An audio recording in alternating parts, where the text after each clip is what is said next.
The great state of Maine. America's top hat.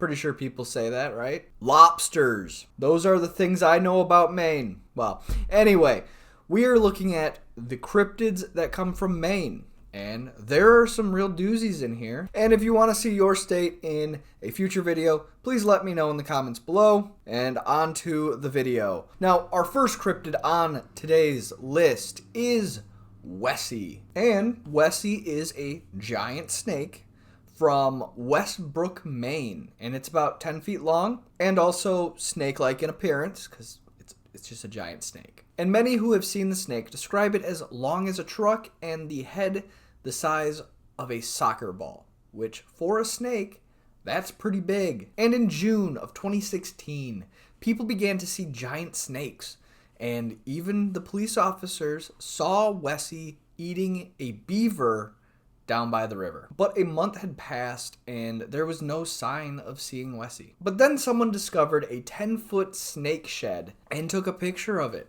Here's that picture. And after finding the snake skin, many believed that it was the proof needed to prove the existence that there was a giant snake in the town of Westbrook, Maine. And even the authorities sent the snake skin to the University of Texas to determine what the snake is. And the University of Texas came back and said that it was a Burmese python. But others believe that with how the snake skin was placed in the picture, here it is again, that means it was most likely placed by somebody else so that this is all just a hoax. But Wessie made a big impact on Maine and even the internet. There was a beer named after Wessie and a song by the Maine band like the state Maine band Drivetrain. And one of the most cringiest things that I can think of, and it's a Twitter account that's run by somebody pretending to be the snake, and its name is Wessie P. Thon. And just look at some of these cringy posts I found. But what is Wessie exactly? Well, I think it's pretty easy. Either it's a hoax, or someone just released a giant snake that they didn't want anymore, which is terrible. Because in Maine, it gets so cold that the snake is not going to live very long and freeze to death. On to our next cryptid, and that is another Nessie type name. Which, come on people, let's be original for once in our lives. But it is Casey, or the Casco Bay sea monster. And it is about 100 feet long, snake-like again, with the tail of a mackerel. I don't even know how that would look. Now, it is believed to have been first seen in the year 1779. Really old. By a young seaman, and throughout the hundreds of years, it has been seen. And the most credible story comes from the year 1986, where a man told a story that happened to him in 1958. Very confusing. Where he saw a large serpent-like creature while he was on a boat off of Cape Elizabeth. And he described the creature as colored as a flounder. And it was swimming directly towards the man's ship, but every time the foghorn would go off, the creature would move its head. Weird. And that's the story.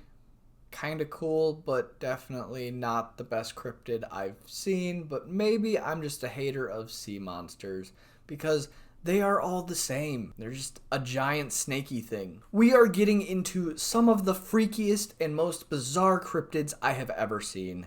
I had to put the two lame ones up there, but these ones are where it starts getting really cool. And the next is the Pamola. And he was a mean old cryptid with the head of a moose, the body of the man, and the wings and feet of an eagle. Finally, some good cryptids coming from Maine. And for some reason, Maine has a bunch of these kind of cryptids where they're just a hodgepodge of animals, and we're going to get into a couple of them later on in the video. So stick around for that. But Pamola was actually a part of the Abenaki tribe mythology, and he is said to be in control of storms and cold weather. I don't know why it's only cold weather, but okay. And it is believed that he lived in Katahdin, which is the tallest mountain in Maine. I didn't know Maine had a mountain, but I guess it does. And Pamola does not like visitors at all. If he caught you near his mountain, he would take you and keep you as a prisoner. So that's really fun. In fact, there is a quote from Henry David Thoreau, I think I'm saying that name wrong, probably. When he was exploring the Katahdin Mountain, he said Pamala is always angry with those who climb to the summit of Katahdin. So maybe he is real. I mean, I've never climbed to the top of the mountain, so I can't say if he's real or not. Now time for an even weirder one, and that is the bildad, which is another pile of animals.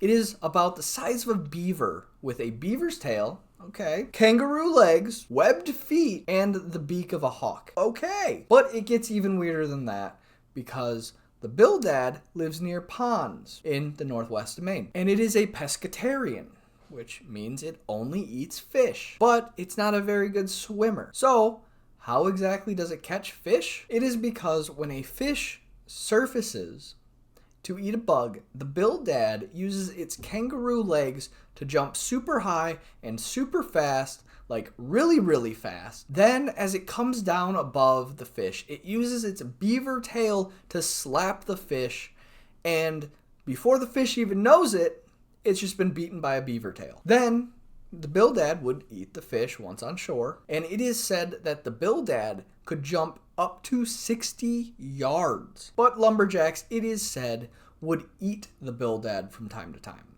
But nobody knows exactly how it tastes because it could be poisonous. Maybe not, because there is a story of a lumberjack cooking a dead bildad that washed up on the shore, and after he ate the meat, he felt sick, his eyes glazed over, and he would start jumping around like a bildad. So after hearing this story, lumberjacks stopped eating bildads altogether. I don't blame them. Stop eating weird beaver, hawk, kangaroos.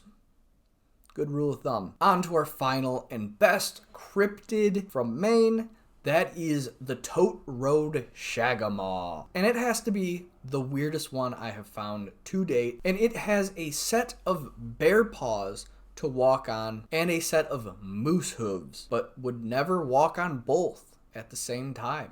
There are stories of lumberjacks tracking moose or bear only to follow the trail for a quarter of a mile to find the track switched with no sign they were going to. Then the lumberjacks would follow the other trail another quarter of a mile and they would switch back. How can that be? But it never made sense until a man named Gus Demo, who had hunted and logged in Maine for a very long time, came across a set of tracks one day. Followed it and it kept changing every quarter of a mile. And weird enough, it was along a tote road, which is a road that is used to bring supplies to a logging site. That's what a tote road is. But Gus followed the tracks until he saw the creature, and he saw something of horrors. And he described it as having the front feet of a bear and the bottom feet of a moose. And it would count its steps precisely at exactly 1 yard. But then the beast would invert itself to walk on the other set of legs, always at exactly a quarter of a mile.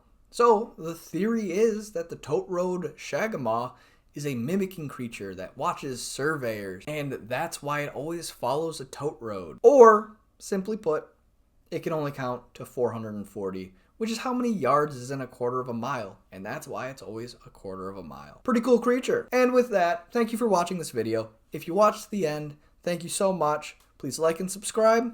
It'll really help me out. And if you want to see your state, or if you think I missed anything, please put that in the comments below. Thank you. Bye.